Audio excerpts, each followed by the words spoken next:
جھوٹ بول بول کے دیوبندی پھنڈے رہے. اس کا میں 5-6 من کا وزن ہے اس کا. اگر حلال ہوتا تو قربانی پہ زبردست اس کی قیمت ہوتی, لیکن ہے بالکل حرام. خطیب ہے اور شکل پلیت کی. کہتے ہیں میں نبی پاک کے روزے پہ گیا اور میں آکھے یا رسول اللہ ان بے وفائیاں چنگیاں نہیں ہوں دیاں. نبی پاک کو بے وفا کہہ رہا ہے خنزیر, اور یہ دیوبندی خنزیر ہے, بریلوی کی بات نہیں. تو کہتا ہے روزے سے آواز آئی اور کسی نے میری ویل چیئر کو پھیرا اور میں پھر راز نیاز کی نبی پاک سے گپ شپ لگاتا رہا.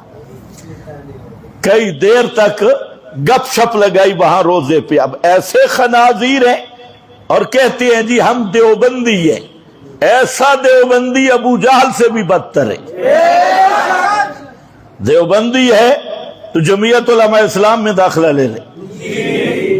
دیوبندی ہے, ایک لیبل بن گیا ہم دیوبندی ہے. دیوبندی ہے تو کیا نحن ابناء اللہ. یہودی یہی کہتے تھے ہم انبیاء کی اولاد ہیں, صالحین کی اولاد ہیں, لہذا ہمیں ہر چیز کی اجازت مل گئی. تم دیوبندی کہلواؤ اور عقیدہ تم ابو جہل سے بدتر رکھو تو بچ جاؤ گے سے دیوبندی کہلانے سے. قیامت والے دن اللہ پوچھیں گے ہاں بھئی دیوبندی کون ہے, وہ تو جائے نا سیدھا جنت میں. واہ واہ, یہ دیوبند تو کل بنے, آج تو نے معیار بنایا فلانا دیوبندی تے فلانا بریلی تے فلانا اہل حدیث تے فلانا فلانا. یہ تیرے ہاتھ پہ گھڑے ہوئے فرقے.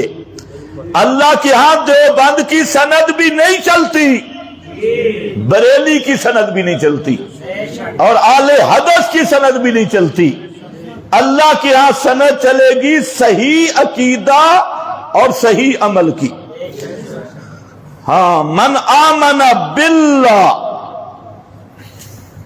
ان الذین آمنوا والذین ہادوا.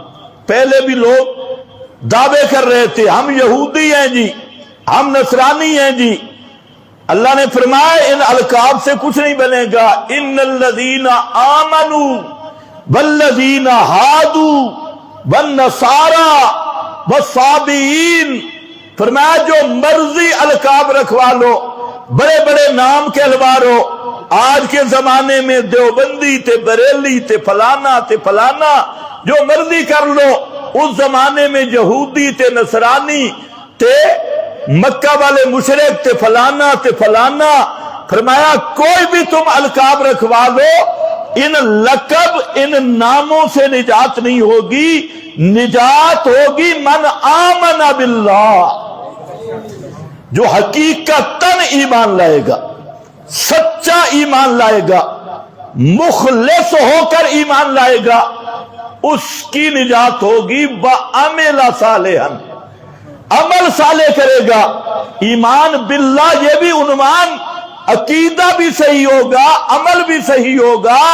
دیوبند کو اس نے ساری زندگی دیکھا ہی نہیں اور کسی اور فرقے کو اس نے کبھی سنا ہی نہیں, لیکن عقیدہ کتاب و سنت کے مطابق, عمل محمد مصطفیٰ صلی اللہ علیہ وسلم آپ کے اسوہ حسنہ کے مطابق, تو وہ آدمی ہوگا.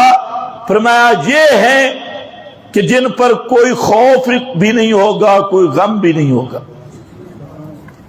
بے غم ہو کر جنت میں جائیں گے.